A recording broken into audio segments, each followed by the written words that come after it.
Hello, everyone. This is Keeping It Real for Christ. I am Joey, and this is my wife, Lori. And we're going to start something new. This is our first time doing it. We're going to go live in the future, but tonight, this is our trial run for a Friday night live session. Not every Friday night. It may be, but probably every other Friday night because we do a marriage and family video series, Christ-centered marriage and family. We do those on Saturdays. What we're probably going to do. And you tell me what you think about this. We're probably going to do one week we'll do our Friday night show, and then the next week we'll do our Saturday night show. That's probably what we're going to do. So there's a lot of cool shows that we watch. One of them we watch together is Haunted Cosmos. That's pretty cool. They're literally two preachers in a Reformed church, Brian Suave and Ben Garrett, and they do a kind of a what? How would you describe that show, Haunted Cosmos? It's kind of a mix between goofiness and paranormal stories and legends and things that they talk I about. mean, But they talk about it there from a biblical perspective, so yeah, their it's show interesting. their show this week is about the Masons. And I'm not gonna give it away, but it's a good show. You can watch it and know They're what pretty about the goofy. Masons? What about the Freemasons? And they talk about spirits, and when they talk about Bigfoot, and they talk about aliens, and they talk about the did we go to the moon, and they talk about MK Ultra, and it's Yeah. pretty cool. But and they do a lot of biblical mystery stuff Mhm. like the giants and the Nephilim, and I recommend you watch it. It's pretty cool. Yeah, it's a good show. Another show we like to watch is Ryan and Selena Frederick, the Fierce Marriage, Fierce Family. They're pretty good. And another one, this ain't a Christian based, and matter of fact, they're Mormons, which I don't fault them for it, but it's a cool show. It's Sheriff Lamb. Yeah, Sheriff Lamb, who's a Sheriff Frank too. Sheriff The Frank Slope. Pino County They're Sheriff. from Arizona, They're from Arizona, that something Pendo County or whatever it something is. like that. Yeah. They do those body cam reaction shows. Yeah. And on Friday nights, either Frank and Sheriff Lamb will do a show together, or it's his wife. I like it when Sheriff Lamb and his wife do one together. Yeah. So that's what we're going to kind of do. Some Fridays we're going to get together and we're going to do a topic show, a Christian base. We're going to talk about Christian uh, topics, Christian people, just a Christian perspective on certain things. And I think the next time we get together, we're going to talk about our Reformed church. We're going to a Reformed church. It's awesome. Yeah. Well, there you go. That's it. It's awesome. It's awesome. But look, I'm not disparaging the other churches. We came from a big Southern Baptist Convention church, and that's what we grew up in. Well, we went to Landmark. Anybody that knows the Landmark Baptist tradition, it was a good church. We loved it. It was a good people, good pastor, and they did good things for us.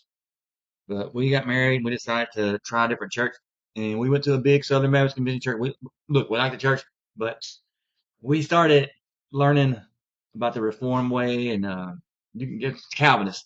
We learned about covenant theology, and I started reading R.C. Sproul books, and we found a Reformed church in town just down the street, and that's where we're going. Yep. So next week we're going to talk about that. We're going to talk about the differences that we noticed from other churches of Christianity and the Reformed church.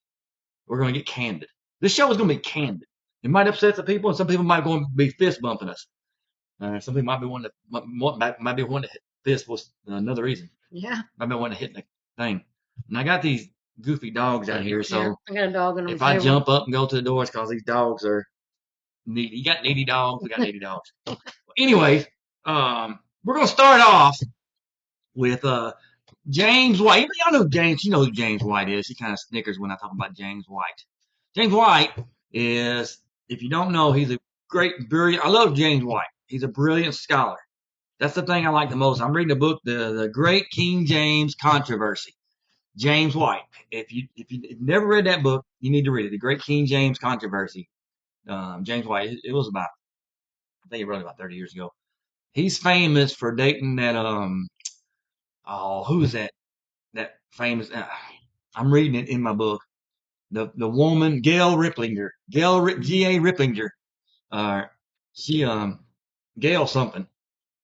She's the one that wrote that all of these modern versions are evil, and the modern Bibles are the Bibles of the Antichrist. And James White debated her back in the 90s, early 90s. He debated her.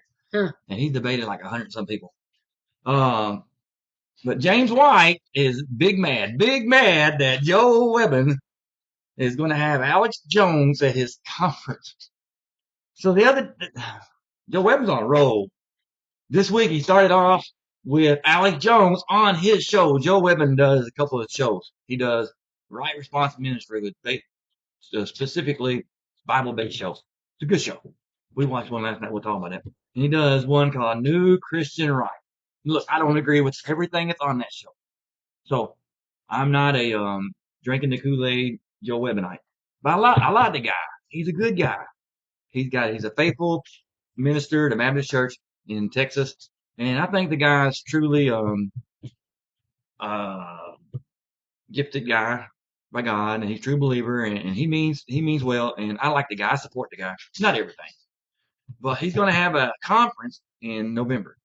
And he's got a bunch of his like-minded people, reform guys. If I say the names, you may or may not know them. Eric Kahn, Brian Suave, and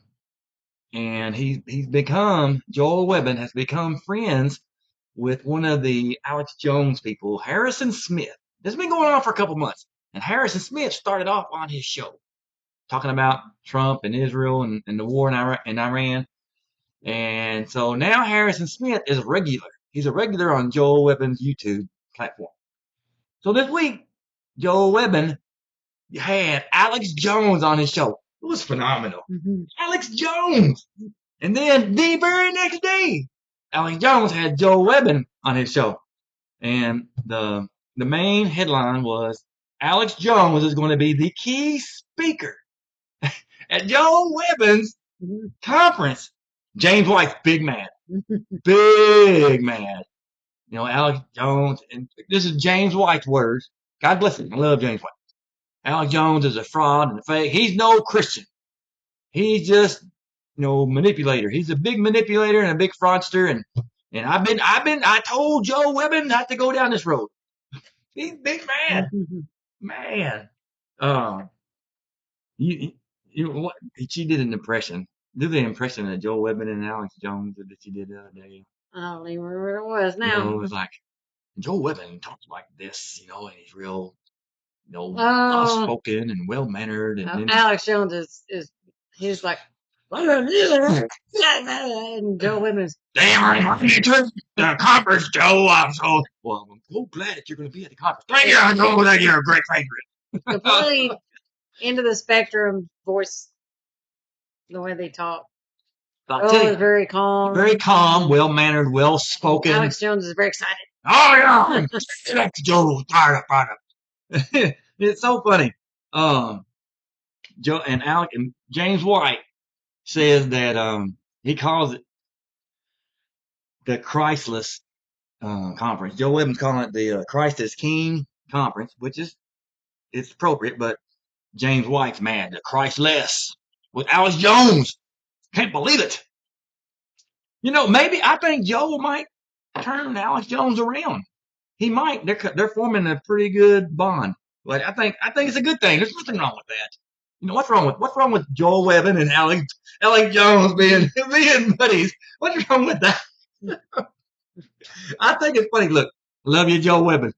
Alex Jones, it's just awesome. Mm-hmm. I wish I could go, but I can't take off work, and I'm saving my vacation for other time. But if they were here in Arkansas, I'm going. Mm-hmm. Alex Jones, Joe Webbon. So anyways, we watched the show last night, and I'm gonna get my Bible real quick. Joe Webbon's Right Response Ministry. It was about hospitality. Awesome show. It was one of the shows that I just want to stand up and applaud to my TV. Mm-hmm. But that would be kind of dumb. He wouldn't see it. So it was a show about hospitality, and he started it off. He does that in his episodes. He starts off reading the Bible verse, and he kind of expounds on it, and he bases his show over the Bible passage. And his Bible passage, hold on, let me get to it. 1 Peter chapter 4, and I know what that is. 1 Peter chapter 4, verse 8 through 10, and it says, above all, keep fervent in your love for one another, because love covers a multitude of sin. Be hospitable to one another without complaint. and each one has received a gift, special gift, employed in serving one another as good stewards in the manifold grace of God. So he made a case of being hospitable towards people, especially Christians, right? Mm-hmm. He did not say and ignore all the non-Christians. He didn't say that. No. But he read in the Bible, and here in Galatians, I'm going to go to Galatians 6:10. He says, Paul tells the Galatians, so then while we have opportunity, let us do good to all people. So, and Joel Webbon agrees.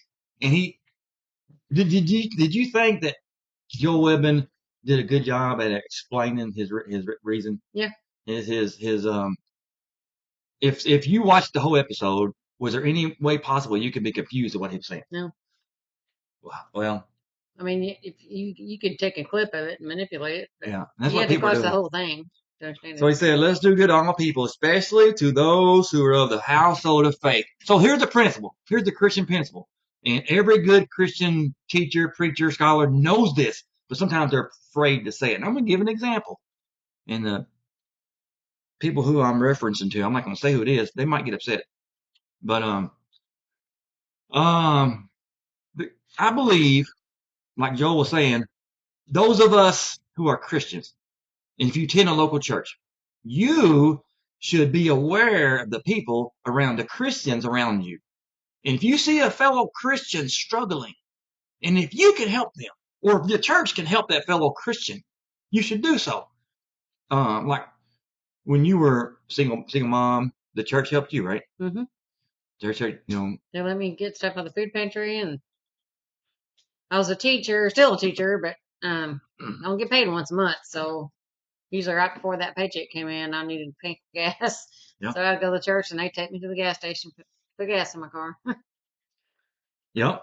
So, and the church we go to, they're really big about helping those of the church and the fellowship. We have a fellowship first Sunday of every month. That's one of the greatest things. Mm-hmm. We love it. That's not the reason. It's probably like number 10 of all the reasons. Maybe, but it doesn't matter. But that's a big thing for us. That is, at that church, they have a fellowship, and people just don't go to the little circles. People, even if, say, I go to my little circle, somebody's going to circle around and sit by me for at least 5 minutes to talk to me. It's awesome. Every first Sunday of the month, we have a church-wide fellowship. We bring something, everybody brings something, and if it's nice, you'll sit outside. If it's not, we'll bring the tables out inside. We're hospitable. And we also have a benevolence fund to where you can give to your offering and designate it as benevolence, which means that money goes into a separate account to where if somebody in the neighborhood needs something, then we have money to help them as the need. And I've heard stories where people come to the church and cars broke down out of gas, and they'll give them gas money or whatever. The church does help people outside the church. We don't disparage them, but we do help those inside the church. And Joe used an example. He's getting beat up on, and I don't think that it's a wrong example. And he used the Bible, and I don't know. I didn't write down the reference, but I think it's in James, talking about helping widows who are widows indeed. And he used an example, and a lot of people are going to beat me up because I agree with Joel Webbon. I agree with Joel Webbon. So if you're going to beat him up, you're going to beat me up too, because he uses an example of a widow woman, of the 60s, 70s, and she's been widowed for years. Her kids are gone away, and her husband's gone, and she's by herself. She served in the church. She washed the feet of the saints. That's what the Bible said. Wash the feet of the saints, which means she served the church, the community. She's faithful to the Lord. She's faithful to the church. But she's in need. So the people of the church should go to her rescue. They should help her, right? Mm-hmm.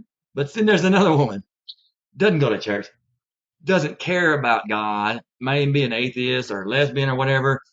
Joe used to, what did he think? Green hair, Purple hair, purple, blue hair. Everywhere.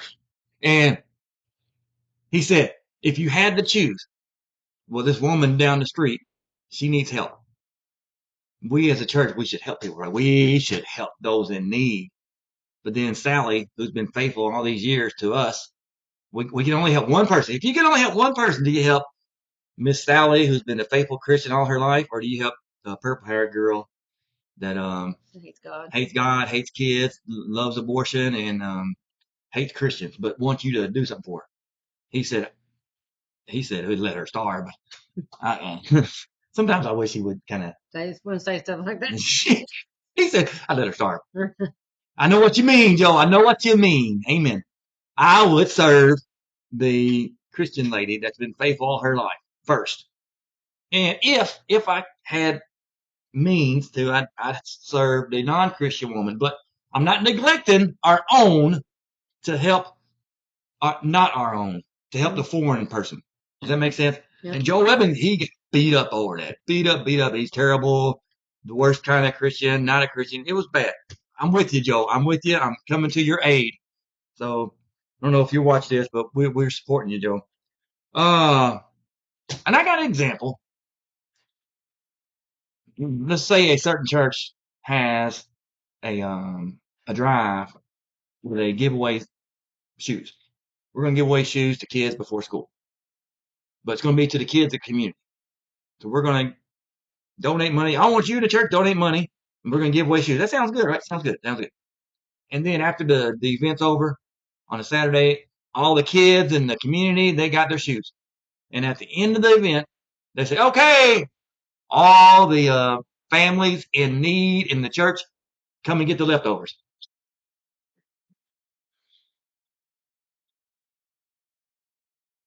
Why don't I?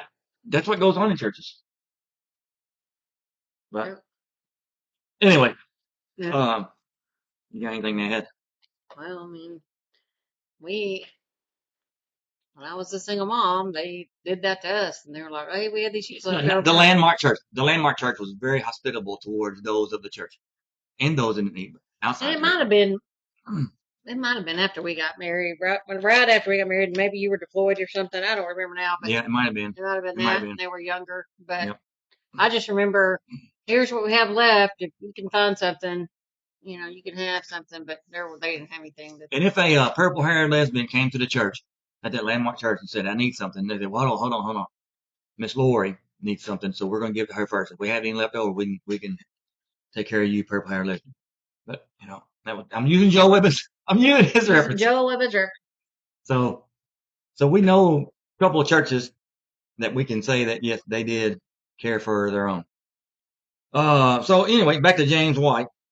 He was big mad, but James White's a great debater but a couple of years ago he debated a guy named Alex, the Voice of Reason, and the Voice of Reason, he ended up being a fraud. He propped himself up as the expert Catholic knowledge guy, and he's knowledgeable. This Alex, the Voice of Reason, the Catholic knowledgeable scholar guy that wanted to debate everybody and do reaction videos on YouTube supporting Catholicism. He ended up being a fraud, and I forgot what it was, but he ended up being a fraud. But he apologized for it. But anyways, a couple years ago, James White debated that guy, the fraud. And I'm not saying the fraud Catholic guy beat him, but I just don't think James White was too prepared for that guy. And then about 3 or 4 weeks ago, James White debated a guy named Thomas Ross, brilliant scholar. I watched the debate. It's over 2 hours long. Thomas Ross. He is a King James only, probably fundamental Baptist guy. And when you think fundamental Baptist, there's a person in mind who I'm talking about. But you think backwoods, hick, country guy. No, this guy was a scholar. I think he was a PhD. But he didn't have the God bless the Jews and the King James Version mentality. He had a methodical reasoning of why he loved the King James Version And I know I was like, here, if I had not studied Greek and Christian history and the formation of the Bible, if I had not known who Erasmus was or who Ebert Nessel and Kurt Allen and those Bruce Metzger, the all the different versions of the New Testament throughout 400 years, if I had not known that stuff, I would have said this King James only guy, he's convincing me I might become a King James only guy, because James White didn't impress me. James White, if I was neutral, if I had no position, James White did not answer the guy's questions. He did not rebut the guy's responses. I'm thinking, James White, he's got his bag of tricks he brings out there. And this guy, the one thing he said, okay, something that I can answer, and James White should have answered. He said, so how do we know, this King James only guy, Thomas Ross, he said, so how do you know that these Dead Sea Scrolls, these manuscripts, these Greek text manuscripts they found in jars buried in the sand in Egypt that we're claiming is from the 2nd and 3rd and 4th century, older than all the texts used for the King James Version, how do we know that's authentic? I'm like, well, good question. James White knows the answer. James White didn't answer that. I was like, So if I was neutral, I was like, well, the expert Greek text guy that doesn't like the King James Version, he couldn't answer why we think that those Greek manuscripts they found buried in the sand in Egypt 100 years ago, or about 80 years ago, we know that because of the dating, the carbon dating, but the style of the Greek letters, the script, that style was for a particular time, 2nd, 3rd century. James White didn't say that. I'm like, wow. But you know what? James White's big mad at Joel Webbon for inviting Alex Jones on this show. Oh my goodness. All right. And I was thinking about John Yates. You remember when we went to that? We was at that Landmark Church. We went that Through the Bible course with a guy named John Yates. Yep. He was I think he was an independent fundamental Baptist guy. He was definitely a King James. He was dispensational, waiting for the rapture. Man, you remember that end times? The Revelation. I was like, ooh. I was like, let's hurry and get this done. I think the Revelation part, it went on for like 6 months. It probably was like 3 weeks, but it felt like 6 months. He was a pre-trib rapture. Back then. He was King James. When he talked about this, John Yates, great guy. I like John Yates. I learned a lot, but he loved the King. Erasmus was inspired by God. God touched Erasmus's, spirit, and Erasmus wrote the Greek text, that the only Greek text we should use, and it was used for the 1611, and which that's partially true. And even I'm reading about Erasmus now. And I don't think John Yates read the same book about Erasmus that I'm reading, because Erasmus, he was like, they say what about me?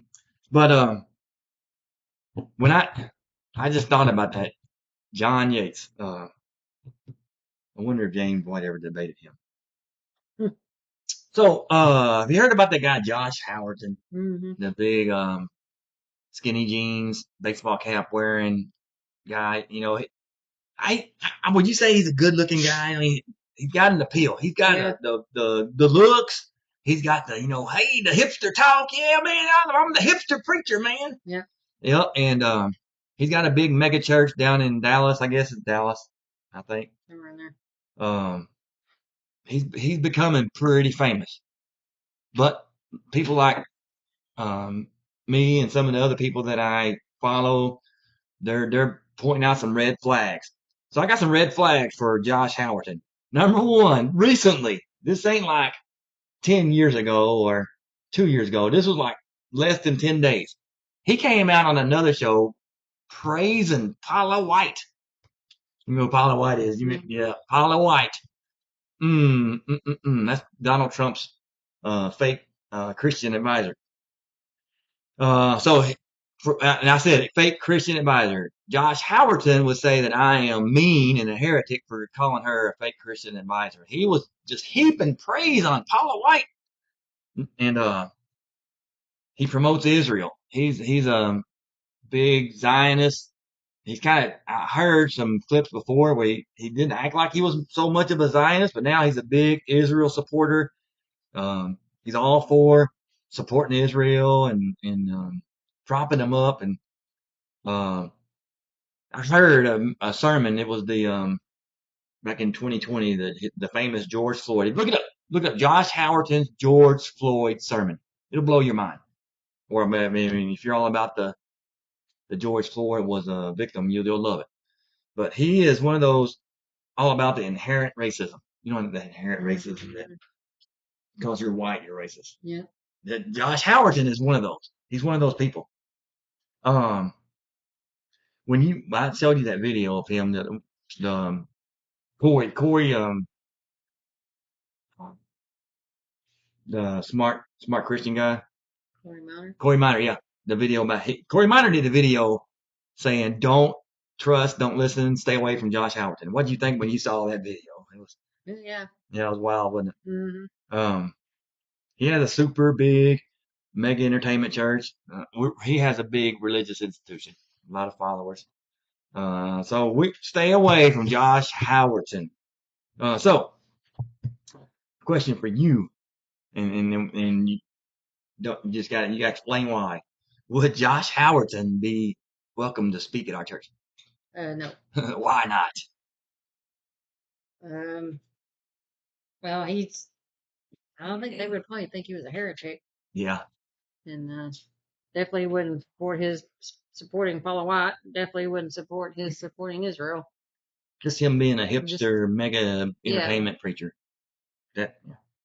Yep. Would they allow Joel Webbon? They'd probably allow Joel Webbon. I think they would. Joel Webbon and Alex. They'd at least give him a dance. They might at least come to his house and talk to him. Yeah. They'd say, well, you can bring Alex Jones. Just don't bring Alex Jones. Okay, we'll move on. So this is going to be our last topic, and we're going to probably spend 10 or 15 minutes here. So if you haven't been living under a rock, you've heard about this Clancy one. What's her name? Lindsay Clancy. This Clancy woman. Like 3.5 years ago, this woman, Lindsay Clancy, killed her 3 kids with exercise bands.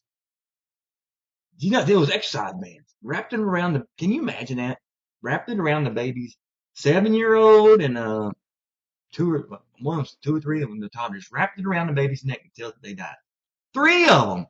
She killed 3 of her kids with exercise bands. And now, 3.5 years later, she's finally on trial and she's claiming postpartum depression, postpartum psychosis or whatever. 8 months after her 3rd baby was born. What is that? What is that? I'm a man and I don't know a lot about women. What is postpartum depression? Well, I've never experienced it, but I know people who have. I think it's just you just get in a state of, I guess, hopelessness, or.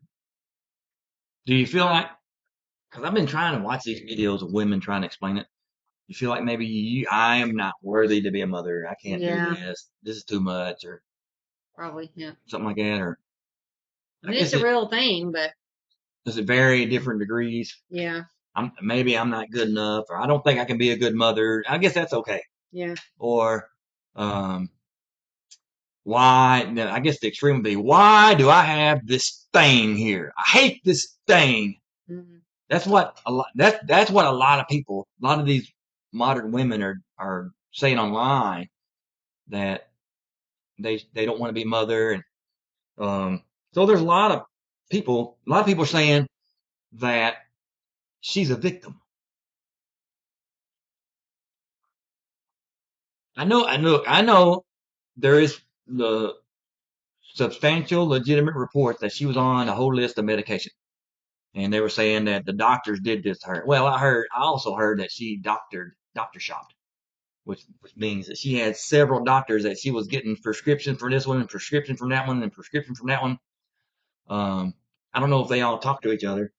I don't know if doctors have to. I mean, they should have, like, what medication she's on her chart, on her file. But I don't know if it's, but when you go to the doctor, they say, what kind of medications are you on? And you're supposed to tell them. So I don't know if she just wasn't telling them. I don't know. You would think in this day and age, there'd be a way for them to figure out what she's on without whether she tells them or not. I don't know. Maybe not. So she killed her babies with exercise rubber band things. And then she climbed up, well, she jumped out of a upper story, probably like a second story window. I'm thinking like it was 10 or 12 foot high, and she lowered herself down to where she wanted to act like she was jumping out trying to kill herself. After she cut her neck and cut her wrist, she grazed it. If she really wanted to kill herself, she cut her neck, cut her wrist, she wouldn't be able to crawl over to the window and jump out. So the reports that I hear, she superficially cut her neck and cut her wrist superficially. And a lot of people, if you're watching, you're probably going to argue with me over this. And then she went to the window, crawled out of the window to where she had her feet hanging. She was hanging from her feet, and then she finally dropped, hoping that she would just land on her back and, maybe at worst break her leg or break her arm. But she landed on the right part of her spine, her neck or her spine, that paralyzed her. And of course, her husband came home. He didn't know what was going on, and he saw the babies dead in the basement. And he called 911, and they said that the husband's screaming in the 911 call was so traumatic, so horrific that they could not let anybody else hear it. Imagine. But now they're trying to say the husband caused her to do this. Now we got a bunch of women, and I'm trying to figure all this out. Look, I'm not trying to take sides. Number one, she killed babies. She should have never killed a baby. Murder is murder. Yep. To me, it's just like same thing with abortion. And I think that's the case that these people are making. If legislatures are going to say abortion is okay, then maybe why is it not okay if you don't want to have your kid? Is killing your kid the same as abortion? They're both murder. They're both murder. So in my mind, killing an unborn baby is the same as killing a live baby, and you should not do it.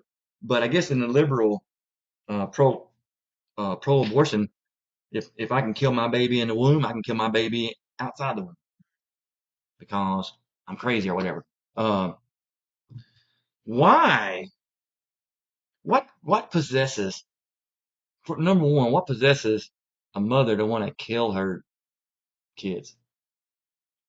I can't imagine. Is it just evil? Well, unfortunately, that's not the answer people want to hear. That's what I believe. No. They're trying to blame it on the drugs. Okay. So to me, I hear, you know what? Take away the drug. Take away all the laundry list, the 30 medications that some people say she was on. Take away all that. If she killed her babies, they would say she should have been on medication. That's why she killed her, because she had bipolar depression or manic or whatever.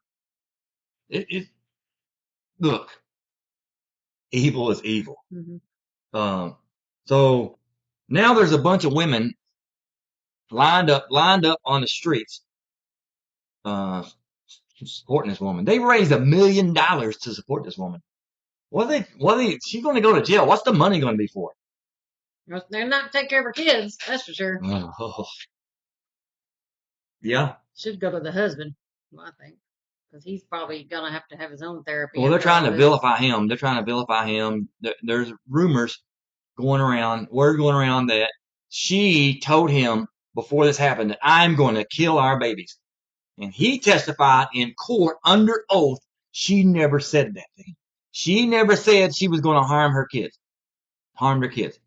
He said that, and so if you say it in court, and if you're lying, you're going to go to jail. Mm-hmm. So I believe what this guy says. She never said that, but the reports out there are saying that he knew it. He let her do that. And now there are, as I'm getting ready for this, I saw another case in Kentucky. 22-year-old girl. She was a college cheerleader, but who cares? 22-year-old woman. I don't care what she did. I don't care if she worked at the dollar store or or the cheerleader. It doesn't matter. 22-year-old woman, white woman, I'm going to say white woman, killed her baby, strangled her baby, or choked her or something. She killed her baby, and now she's claiming she was depressed. She was depressed. There's another case, a woman in Massachusetts, I'm not going to say her name, earlier this year, did the same thing as this Clancy woman. She killed 2 of her babies, choking them. Choked 2 of her babies. I don't know, with exercise or whatever, exercise bands or whatever. She did that too.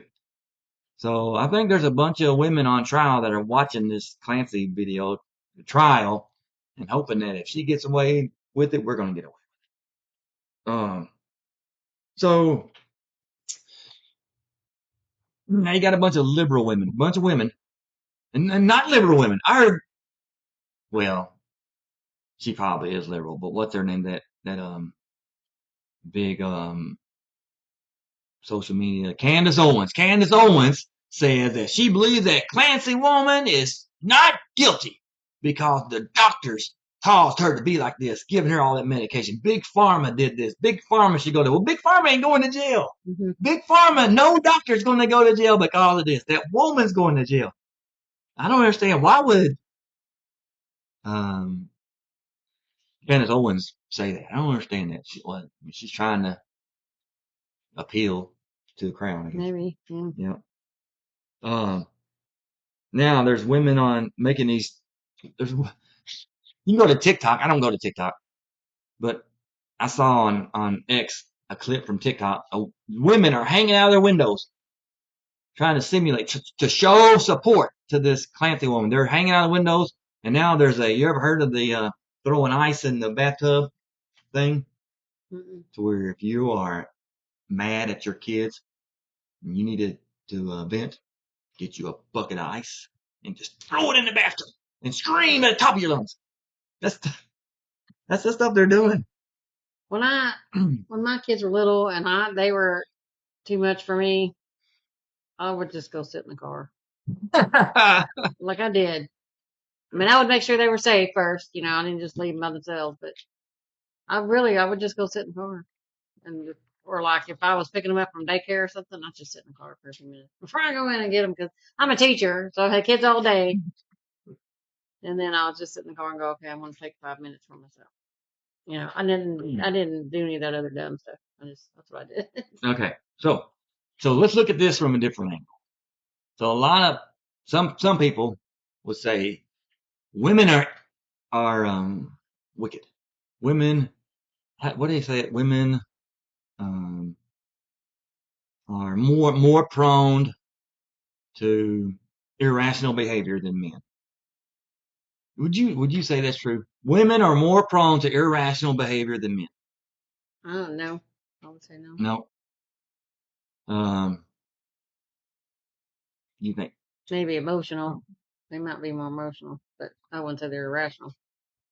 Percentage-wise of women, how many women do you think are like this Lindsay Clancy? Not very many. Not very many. Less than 1%? Probably. Less than that? But there's some people that want to say that it's an epidemic.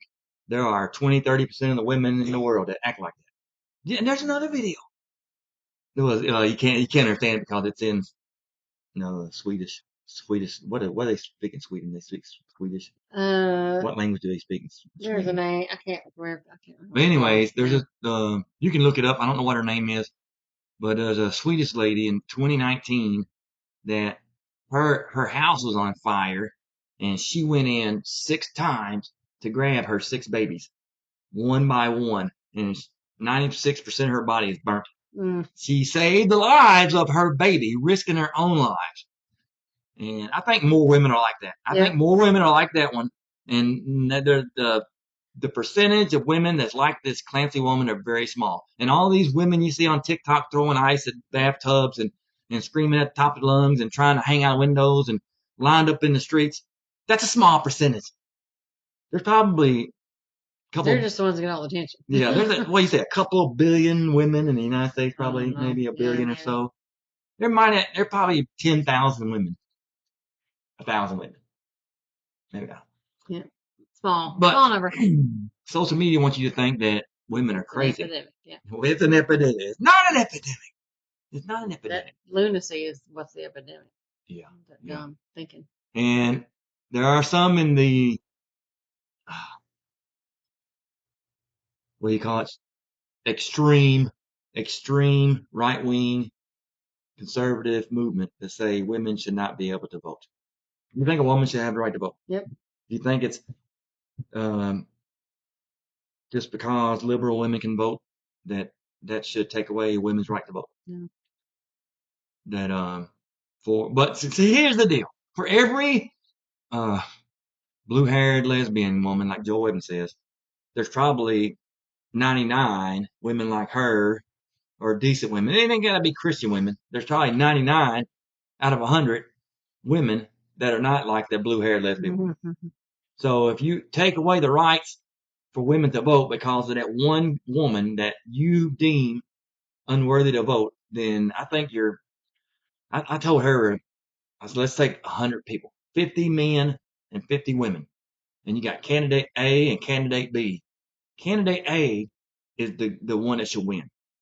And you say, well, if you let the women vote, then candidate B is going to win. But how do we know that? We don't know that. There might just be just enough women in that 50 to overturn the just enough men that would vote for candidate B. So I think it's an invalid. I think saying that women should not be able to vote is invalid. I don't support it. I understand what they're saying, but I don't support it. You got anything else to add about that? No, I think we talked about this the other night. So if they're going to change something, they need to change the age of voting. Yeah. Yes. Because your prefrontal cortex, which is the part of your brain that is able to make logical decisions, isn't fully developed till you're like 25. So if you change anything, you need to change the age of voting from 18 to like 25. That might cut out some of the dumb stuff. Yeah. And we're going to wrap this up, but I'm going to end it with a Bible story. That's what we like to do. We like to do Bible stories.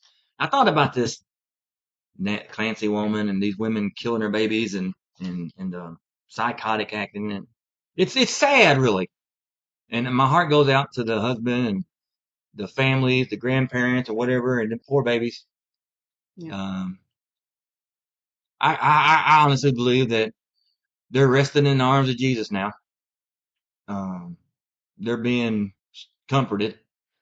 God's going to judge that woman and all the other women that kill their babies, the women that do abortions. God's going to judge them too. There's a story, and I'm not going to read it all, but in 1 Kings chapter 3, this is the one, the story, where Solomon splits the baby. I'm going to take the baby and split it in half. They didn't actually do it. They didn't actually do it, but that's where you get the term splitting the baby. But what happens is, and it all depends on what church you go to, what version you're going to hear. Some people say there's two women, and they don't tell you what kind of women they are, and you think, well, just two, regular women. And one woman accidentally, while she's sleeping, accidentally rolls over and kills her baby. And whoops, didn't mean to. So she's upset, and she, sneaks in there and secretly takes the other woman's baby. And, but here's the deal. I'm gonna read 1 Kings chapter 3, verse 16. Two women who were harlots, prostitutes, came to the king and stood before and said, the woman said, "Oh, my lord, this woman and I lived in the same house, and I gave birth to a child while she was in the house." So she said, "I gave birth to a child, and the other woman was in the same house with me. And it happened on the third day after I gave birth. This woman, she gave birth. So I gave birth, and she gave birth. So we're both two mothers with newborn babies living in the same house." Okay. So, and they said this woman's child died because she lay on it. And these were prostitutes. So she came and stole my baby. You know what? It doesn't, I'm going to stop there, but it doesn't say this, but if you read that, she lay on her baby and smothered it, killed it. You ever had babies sleep with you? I remember having them sleep. We could have, but Yep. You ever, Keaton and our boy, and women and husbands and wives, they have mothers and daddies, they have babies sleep with them. How many mothers have you heard that killed their baby in their sleep? I mean, it happens, but I don't know any personally that did. How many responsible mothers? You don't get that. Yeah. I think the thing that the thing that we're missing in this story is this woman they specifically say she was a prostitute. They want you to realize she was not a good woman. She was a wicked woman, and she killed her baby. And this was, I mean, it might have been, you could say it was an accident. I say she was irresponsible. She was negligent, and she wasn't being a good mother.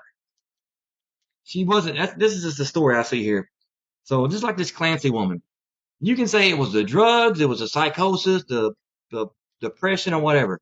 She was an irresponsible mother, and she knew what she did was wrong, but she did it anyway.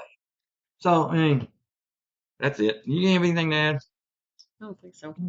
So next week we are going to talk about our Reformed Church and how Reformed Christianity is superior to every other version of Christianity.